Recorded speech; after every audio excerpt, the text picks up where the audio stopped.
Bab 2860. Tidak boleh bersabar. Melihat Mileye menolak lagi, lelaki tua itu mengerutkan kening dan ingin mengatakan sesuatu yang lain, tetapi dihentikan oleh Frenasi. Frenasi melirik Mileye dan tersenyum tipis. "Tuan muda Ye, aku sedikit penasaran, bagaimana kamu bisa menyelinap ke sini? Apakah nyaman untuk mengatakannya? Jika tidak nyaman, jangan beritahu." Mileye tersenyum, tidak ada yang tidak pantas untuk dikatakan. Saat dia berbicara, dia membuka telapak tangannya dan pedang biru gaib muncul di tangannya. Melihat pedang biru gaib, Frenasi sedikit menyipitkan matanya, pedang yang luar biasa. Ada juga kilatan keterkejutan di mata lelaki tua itu. Mereka berdua bukanlah orang biasa. Mereka tentu tahu barangnya, dan sekilas mereka bisa melihat kehebatan pedang biru gaib. Frenasi melirik ke arah Mileye, kilatan keterkejutan melintas di matanya, namun dia segera kembali normal. "Tuan muda Ye, pedangmu benar-benar tidak sederhana. Tampaknya Tuan muda Ye juga luar biasa." Mileye tersenyum dan berkata, "Nona, kamu bercanda. Aku seorang kultivator pedang." Frenasi tersenyum dan tidak berkata apa-apa. Saat ini, seorang pria dimensional tiba-tiba berdiri di depan mereka bertiga. Melihat pria dimensional ini, Mileye sedikit terkejut. Alam terobos hati. Ini pertama kalinya dia melihat alam terobos hati. Saat ini, pria dimensional tiba-tiba berkata, "Ikut aku." Setelah mengatakan itu, dia berbalik dan pergi. Frenasi tersenyum tipis dan mengikuti. Mileye pun segera mengikuti. Sepanjang jalan, dia melihat sekeliling dengan rasa ingin tahu. Harus diakui bahwa dunia dimensional ini memang istimewa, karena dia menemukan bahwa struktur ruang hampa di sini bahkan lebih istimewa dari yang dia bayangkan. Ruang hampa di sini bisa diubah-ubah. Tidak hanya bisa dilipat, tapi juga bisa ditekuk banyak. Terlebih lagi, banyak ruang hampa di sini yang sebenarnya seperti cermin, bersisi ganda. Aneh. Segera, pria dimensional itu membawa Mileye bertiga ke aula utama. Aula itu kosong dan tidak ada seorang pun. Saat ini, Frenasi tiba-tiba tertawa dan berkata, "Ini adalah aula utama salah satu dari 3 raja, Raja Yu. Raja Yu ini adalah salah satu dari 3 raja alam semesta dimensional. Dia bertanggung jawab atas sepertiga alam semesta dari alam semesta dimensional, dan mempunyai kesaktian yang maha dahsyat." Mileye mengangguk sedikit, lalu bertanya, "Apakah Nona Frenasi datang untuk membicarakan sesuatu dengan Raja Yu ini?" Frenasi mengangguk, "Iya." Mileye ragu-ragu sejenak, lalu berkata, "Apakah aku nyaman berada di sana?" Frenasi tersenyum, "Nyaman." Mileye tersenyum, "Bagus." Pada saat ini, seorang pria dimensional tiba-tiba muncul di kursi kosong di atas aula. "Raja Yu." Frenasi membuang senyumnya dan memberi sedikit hormat. Calon kepala klan Si memberi salam pada Raja Yu.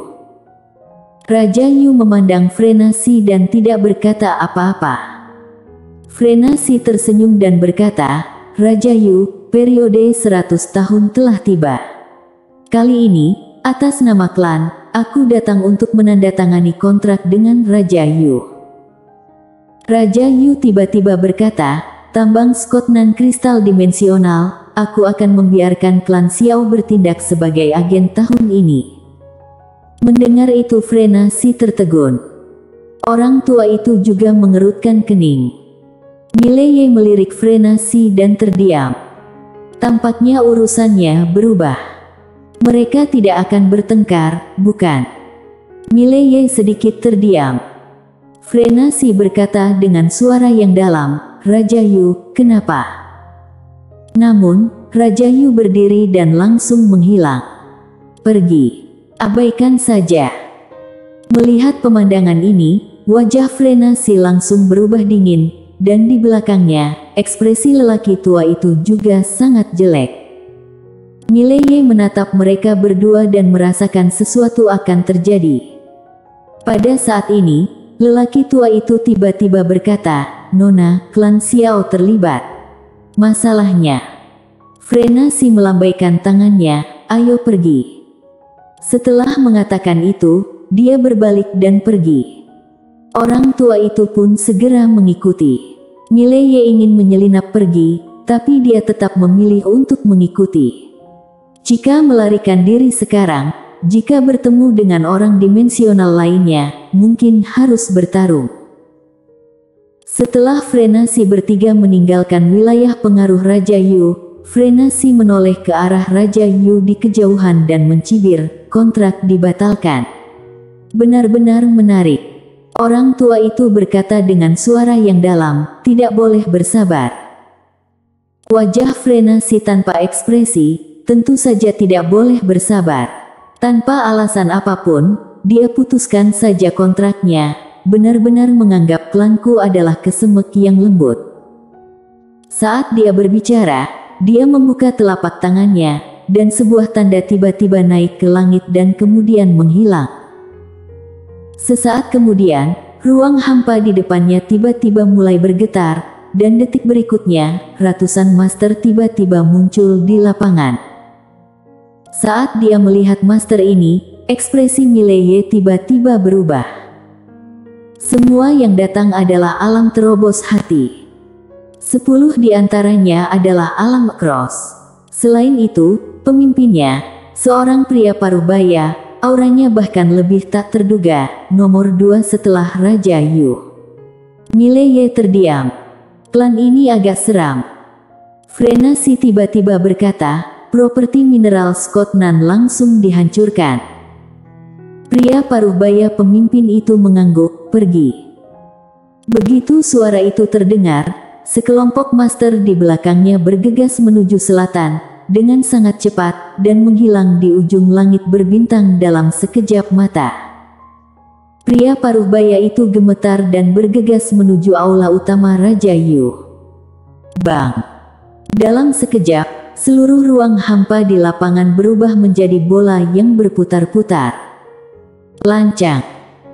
Pada saat ini, suara Raja Yu tiba-tiba datang dari aula yang jauh, dan kemudian, aura menakutkan naik ke langit dan bertemu dengan pria parubaya. Kilatan rasa jijik melintas di mata pria parubaya itu, dan dia meninjunya. Bang! Dengan pukulan ini, jutaan mil ruang waktu langsung berubah menjadi pusaran cekung yang sangat besar. Melihat pemandangan ini, mata Mileye tiba-tiba menyipit. Terlalu mengerikan. Dibandingkan dengan pria ini, Nazar Chu yang sebelumnya, benar-benar sama seperti adiknya. Di kejauhan, aura Raja Yu juga sangat kuat, naik langsung ke langit dengan kekuatan yang menakutkan dan meledak ke arah pria parubaya. Bang! Tiba-tiba terdengar ledakan yang mengejutkan dari kejauhan, kemudian potongan ruang waktu seperti kertas terbakar, berubah menjadi abu sedikit demi sedikit. Di saat yang sama, kekuatan mengerikan berguncang langsung ke sekeliling. Kekuatan ini sangat cepat dan tiba di depan Mileye dan yang lainnya dalam sekejap mata. Frenasi terlihat tenang, merentangkan tangan kanannya, lalu mengusapnya dengan lembut, dan kekuatan mengerikan di depannya langsung terhapus. Namun, dia tidak membantu Mileye. Pada saat ini, Mileye dengan ringan mendorong ibu jarinya, pedang biru gaib terhunus, dan dengan pedang, kekuatan mengerikan di depannya langsung terkoyak. Melihat adegan ini, Frenasi melirik Mileye, dengan kilatan keterkejutan di matanya. Alasan mengapa dia tidak membantu Mileye memblokir kekuatan itu sekarang adalah karena dia ingin melihat kekuatan Mileye. Harus diakui bahwa itu sedikit mengejutkannya. Di sampingnya, Mileye membuka telapak tangannya, dan pedang biru gaib kembali ke tangannya. Dia melirik ke kejauhan. Pria paruh baya di kejauhan masih bertarung dengan Raja Yu. Pertarungannya semakin sengit.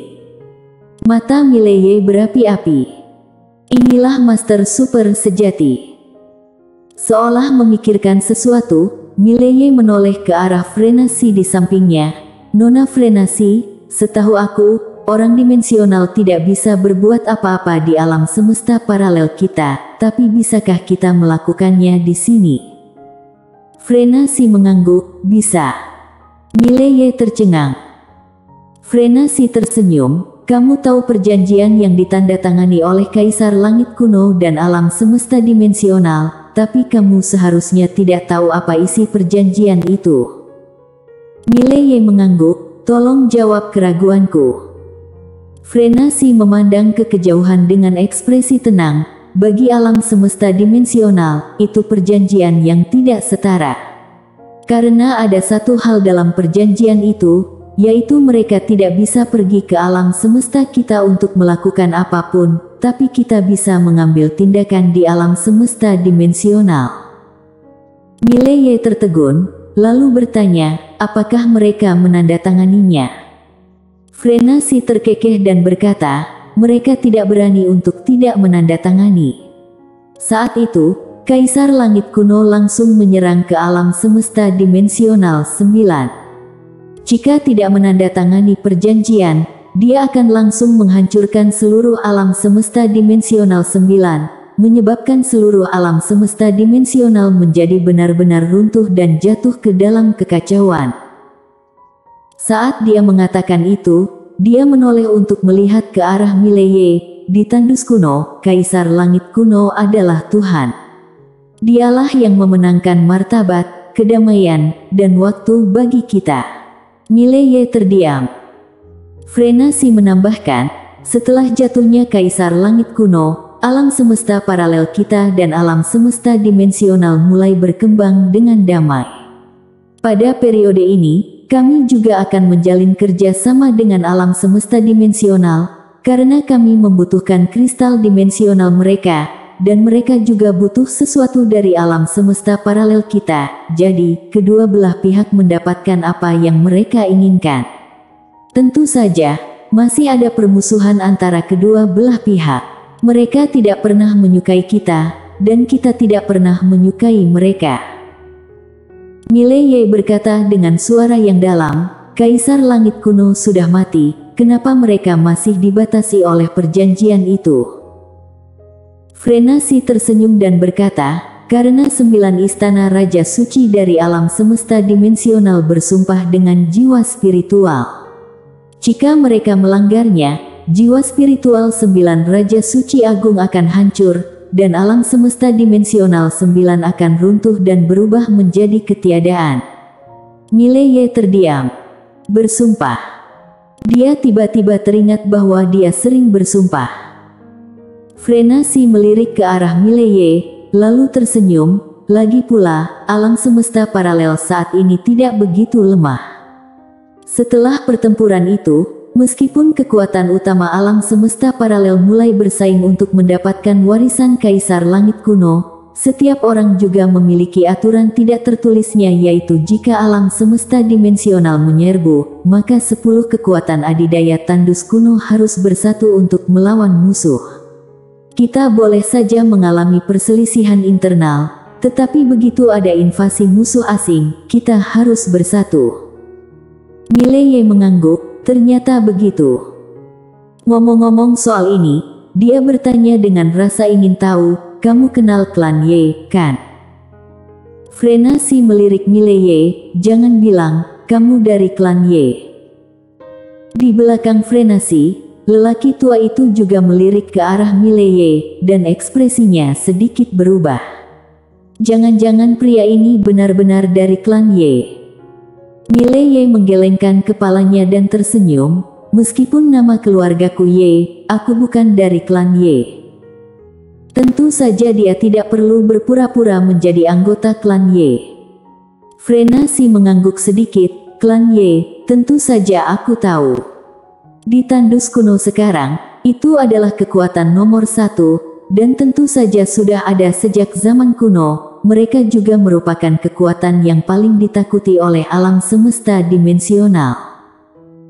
Mileye berkata dengan sungguh-sungguh, dengan kata lain, alam semesta paralel sekarang bisa bersaing dengan alam semesta dimensional.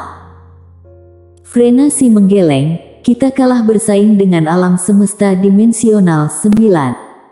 Kalau Istana Raja Suci mengambil tindakan, kita. Pada saat ini, dia tidak berkata apa-apa lagi. Dulu hanya Kaisar Langit Kuno yang bisa menandinginya, namun kini Kaisar Langit Kuno sudah tumbang.